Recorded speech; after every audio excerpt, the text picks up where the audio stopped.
Hello dear student, ভৌত বিজ্ঞানের মতো জীবন বিজ্ঞানও তোমাদের দ্বিতীয় পর্যায়ক্রমিক মূল্যায়নের পুরো সিলেবাস নিয়ে আজকের ভিডিওতে হাজির হয়েছি এবং যে সিলেবাসটি রয়েছে সেই সিলেবাস অনুযায়ী পরপর প্রশ্ন এবং উত্তর আমরা এই চ্যানেলের মধ্য দিয়ে তোমাদের প্রোভাইড করতে থাকব।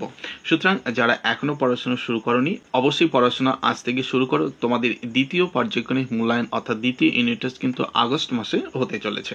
তো দেখে নিব আমরা জীবন বিজ্ঞান থেকে দ্বিতীয় পর্যায়ক্রমিক মূল্যায়ন 2025-এ সিলেবাসটা কি রয়েছে এবং এই সিলেবাস ধরে যে প্রশ্ন উত্তর রয়েছে সেই প্রশ্ন উত্তরগুলো আমি তোমাদের করিয়ে দেবো। এমসিকিউ টাইপ 1 নম্বর, 3 নম্বর, 4 নম্বর বা 5 নম্বরের যেসব প্রশ্নগুলো হয় সেই জাতীয় সমস্ত প্রশ্ন এবং উত্তর যেগুলো পরীক্ষার জন্য খুবই ইম্পর্টেন্ট। এই প্রশ্নগুলো থেকে তোমাদের ফাইনাল পরীক্ষার প্রস্তুতি কিন্তু হয়ে যাবে। ওকে, তাহলে অধ্যায় নম্বর 3 নম্বর অধ্যায় রয়েছে জৈবনিক প্রক্রিয়া। এই জৈবনিক প্রক্রিয়ার ভিতরেই যে টপিকগুলো থেকে তোমাদের এবার প্রশ্ন হবে বা যে টপিকগুলো তোমাকে এবার কভার করতে হবে দ্বিতীয় ইউনিট টেস্ট পরীক্ষার জন্য, সেগুলো হচ্ছে উদ্ভিদ শারীরবিদ্যা, সালোক সংশ্লেষ, খনিজ পুষ্টি, বাষ্পমোচন, জল, খনিজ পদার্থ, খাদ্য, গ্যাসের পরিবহন, এই অংশটুকু ভালো করে পড়তে হবে। শ্বসন থেকে পড়তে হবে, পুষ্টি, সংবহন এবং রেচন। এই বিষয়গুলি তোমাকে ভালো করে পড়তে হবে জৈবনিক প্রক্রিয়া তৃতীয় অধ্যায় থেকে। ওকে বন্ধুরা, তো সিলেবাসটা তোমরা দেখে নিলে পরীক্ষা 40-এর মধ্যে হবে, অর্থাৎ 50-এর মধ্যে পরীক্ষা হয়। অন্তর্বর্তী পুনর্মূল্যায়ন থাকে 10 নম্বর এবং লিখিত পরীক্ষা হয় 40 নম্বরের জন্য। ঠিক আছে, সময় থাকে 1 ঘন্টা 30 মিনিট, তোমরা জানো, বা 15 মিনিট, সেটা তোমাদের নতুন করে আর বলছি না, তোমরা এগুলো সবই জানো। কিন্তু তোমাদের প্রশ্ন উত্তরগুলো যেন পরীক্ষা হলে কমন পাও। তো আজ থেকেই ক্লাস আমরা শুরু করছি। আজকে হচ্ছে L1 অর্থাৎ ক্লাস 1, L2, L3 এভাবে ক্লাসগুলো এগোতে থাকবে প্রত্যেকটা অধ্যায় ধরে।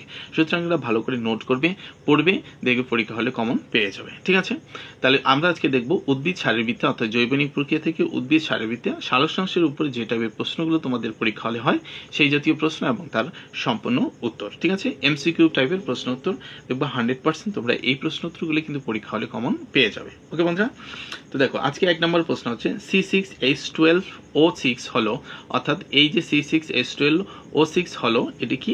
এটা হচ্ছে গ্লুকোজ এবং ফ্রুক্টোজ, গ্লুকোজ এবং ফ্রুক্টোজের মিশ্রণ। ঠিক আছে, এটি হচ্ছে গ্লুকোজের চিহ্ন। সালোকসংশ্লেষ প্রক্রিয়ায় যে বিক্রিয়া হয় সেই বিক্রিয়ায় কিন্তু এটা দেওয়া রয়েছে। আমি পরবর্তী সময় অর্থাৎ যখন আমরা বড় প্রশ্নগুলো করব 4 নম্বর কি 5 নম্বরে, সেইখানে কিন্তু এই সালোকসংশ্লেষ প্রক্রিয়াটাকে ভালো করে বুঝিয়ে দেব। ওকে, তারপরে সালোকসংশ্লেষের ফলে উৎপন্ন পদার্থ হলো, সালোকসংশ্লেষের ফলে যে উৎপন্ন পদার্থ সেগুলো কি? শর্করা এবং জল এবং অক্সিজেন। ঠিক আছে, H2O এবং O2। 3 নম্বর প্রশ্ন দেখব, সালোকসংশ্লেষে ঘটে উদ্ভিদের, সালোকসংশ্লেষ ঘটে উদ্ভিদের কোথায়? সবুজ অঙ্গে। সমস্ত সবুজ অঙ্গে উদ্ভিদের সালোকসংশ্লেষ ঘটে। সালোকসংশ্লেষে সক্ষম প্রাণী, অনেকবার পরীক্ষা আসছে, সালোকসংশ্লেষে সক্ষম প্রাণী হচ্ছে ক্রাইসেমিবা। ঠিক আছে, সালোকসংশ্লেষে সক্ষম কি প্রাণী হচ্ছে ক্রাইসেমিবা। উদ্ভিদের সালোকসংশ্লেষকারী কোষীয় অঙ্গাণুর নাম কি? ক্লোরোপ্লাস্ট। উদ্ভিদের সালোকসংশ্লেষকারী কোষীয় অঙ্গাণুর নাম হচ্ছে ক্লোরোপ্লাস্ট। তো এই 5টি প্রশ্নে আমরা দেখে নিলাম প্রথম যে উদ্ভিদের শারীরবৃত্তীয় সালোকসংশ্লেষের উপর। এইভাবে আমরা পরপর ইম্পর্টেন্ট প্রশ্ন এবং তার উত্তরগুলি দেখতে থাকবো। এমসিকিউ 1 নম্বর, 2 নম্বর, 3 নম্বর, 4 নম্বর, 5 নম্বর যে টাইপের প্রশ্নগুলো তোমাদের পরীক্ষা হলে হয়, এখান থেকেই তুমি প্রশ্ন এবং তার উত্তর কমন পেয়ে যাবে। ভালোভাবে এগুলো নোট করে পড়তে থাকবে। চ্যানেলে যদি নতুন রয়েছে বন্ধুরা অবশ্যই চ্যানেলটি সাবস্ক্রাইব করে ভিডিওটিকে একটি লাইক করে দিও। বন্ধুদের মাঝে শেয়ার করতে ভুলো না। চলো দেখা হচ্ছে পরের ক্লাসে।